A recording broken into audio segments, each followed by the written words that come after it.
So the Pittsburgh Penguins lost last night to the Nashville Predators 4-1 in Nashville, and now the series is all tied up at 2 games apiece, heading back to Pittsburgh for game number 5, which unfortunately isn't Thursday night. So let's get a few things out of the way. This is the last video I'll be making for the Cup final until the offseason, because I'm going to be in Greece leaving Thursday, which is very unfortunate because that's when the game is. They couldn't have made it Wednesday. So I'm not going to be able to watch the games due to time zone wackiness. So I'm going to find out the results in the morning, and I'm not really going to be able to make videos since I want to watch them, and I'm going to be too busy touring around and blah, blah, blah. So, yeah, I'm sorry that I'm not going to have videos, but I'll try to make this last one a great one. So, ironically enough, last night was the Penguins' best game of the series, I thought. They really took it to Nashville for the first 2 periods. Sidney Crosby was all over the place doing what Sidney Crosby things. He played 22 minutes last night.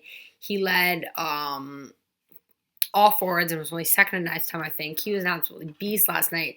His goal was a great breakaway with an accidentally on purpose pass by Brian Dumoulin, because clearly he didn't mean to do that and get it up. Now the first goal. Let's talk about the first goal. Goal interference challenge. Right call by the coaches to make the challenge. And I thought that it was the right call by the refs to disallow it at the time, but the more I look at it, the more to allow it at the time, but the more I look at it, the more I'm like, why wasn't that disallowed? We've seen that play called in the playoffs, and it's been disallowed, and then we saw it allowed last night. So I'd like some consistency, because no one seems to know what the hell actually is goal interference. To me, and to Murray, Murray said he thought he was interfered with, and to me it looked like Nashville player got a stick up in Murray's head, and after Murray ran the rebound, that's why he fell and was unable to make the save. So I'm not really sure why that was allowed, because, like I said, we've seen that disallowed in earlier series. So there's a very bad lack of consistency, as we've seen all playoffs long, and of course the refs called nothing during the game and then called a whole bunch of penalties at the end of the game, which is been a kind of a microcosm of the series, but more in the game. So Pittsburgh, I thought, was excellent the first 2 periods. They didn't give Nashville did not have a lot of shots. Pittsburgh had some grade A chances. Pekka Rinne, who was incredible last game, he's been weirdly good lately. He has a really weird stat where he's really good at home and not really good on the road. So that's good for Pittsburgh. It definitely works into their favor because they have home ice advantage. And you know, that's basically what happened. Gansel had so many chances to score. He had 4 or 5 grade A chances. He missed the net, but Rinne was there to stop him. You know, same thing happened in the Ottawa series. Like, that's what happens with goal scorers. There's going to be ebbs and flows. They're going to score. They're not going to score. And the broadcasters are like, well, these missed chances are going to come back and haunt them. Well, there's something called a goalie, and there's something called they can't score every game. So, you know, I mean, they played great, and you keep getting shots like that. You got to trust the process. Eventually, stuff is going to go in. You just got to stick with it. Mike Sullivan said that he liked their game. I definitely agree. On the offensive standpoint, defensive standpoint, especially in the third, was just a hot mess. Ron Hainsey is doing his best Rob Scuderi impression right now. You are really seeing how much the defense is struggling right now without Chris Letang, because everyone's in an elevated role. They're forced to play roles that they're not normally comfortable playing in, and you can see they're not comfortable. Ole Mata, who I think's had a fantastic playoffs, horrific game last night. Brutal giveaway on the third goal to lead to the breakaway goal. And, you know, not hard enough on the puck on the first goal or the second goal.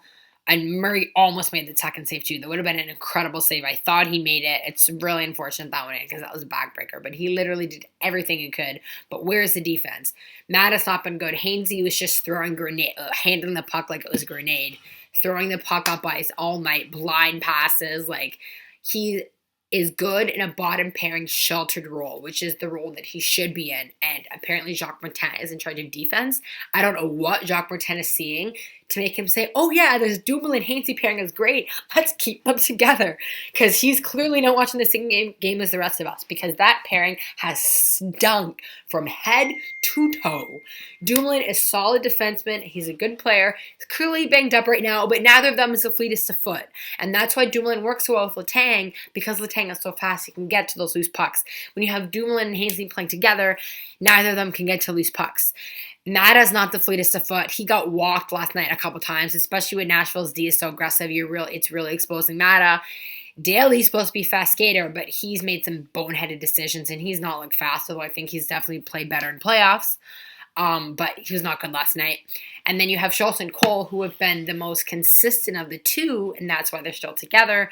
But I really liked when Schultz and Mata were together. I thought that was a really good pairing, and I hope that Mike Sullivan brings them back together. But, I mean, if I mark straight right now, I'm like, what do I have to do to get into this lineup? Because Ron Hainsey is such a pile of trash. Like, Mark Streit must be so livid that he's not playing, and Ron Hainsey's playing instead of him. Luckily, Ron Hainsey is a UFA and won't be playing again for the Penguins. But, I mean, it's a mess right now, and Penguins could get away with it in the other two series because the defense was not as good, and they were scoring. And the Penguins scored a lot in the first two games. They have not scored the last two games. And the defense is exposing that. Granted, I just said Pek Rinne stood on his head, which he did, but he didn't really do that the first game. The Penguins were awful. But overall, there's a lot to be encouraged about this game. Pittsburgh started generating more chances, except in the third period when Nashville really took it to them. And then Murray had to make some incredible saves. I know Murray's save percentage was not great on the night, and it's really gone down the last two games. It's the first time, actually, he's lost two in a row in the playoffs, which is pretty amazing.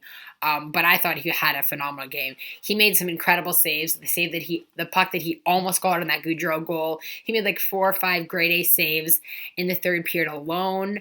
And he's not the strongest on the breakaways. So, but it was breakaways are hard chances to stop. And the first one, I thought that shouldn't have counted. So, I thought Murray had another outstanding game. Rinne was better. He definitely stole the game the first two periods. Shots were pretty even, only 26-24, so it wasn't like Predators way outshot Pittsburgh. It was definitely Pittsburgh's best game possession-wise. But, when every time the defense got the puck, they just throw it away. And that's not helping because you need to have possession. That's Mike Sullivan's game. So they definitely going to have to do something about the defense. I say that every game, and usually they don't. But I definitely think that Pittsburgh will come out stronger at home. They're a very good team at home, just like Nashville's a good team at home. And you know what? No one thought it was going to be a sweep. If you thought it was a sweep, you're kidding yourselves. I initially said Pittsburgh in 7, so that's what it's looking right now. And we knew Nashville was going to be really good at home, and we knew that it was going to be a tough place for Pittsburgh to play in, and it's been proven that to be so far. But the good thing about this is it's a best of 3 for the Stanley Cup, and 2 out of the next 3 games are in Pittsburgh. So that looks pretty encouraging for the team. I definitely think that they'll take Game 5. And so that's all I have for this game. Please like if you like, subscribe if you really like it, share with our friends, tell everyone. Comment in the comment box below. What would you do about the defensive pairings? Who did you think looked good last night? How do you think the series is going to go? And, what do you think about the little tidbit by Darren Dreger saying there's a slight chance Letang could play? I say no chance. But you never know. All right, that's all I have for this video. Bye for now.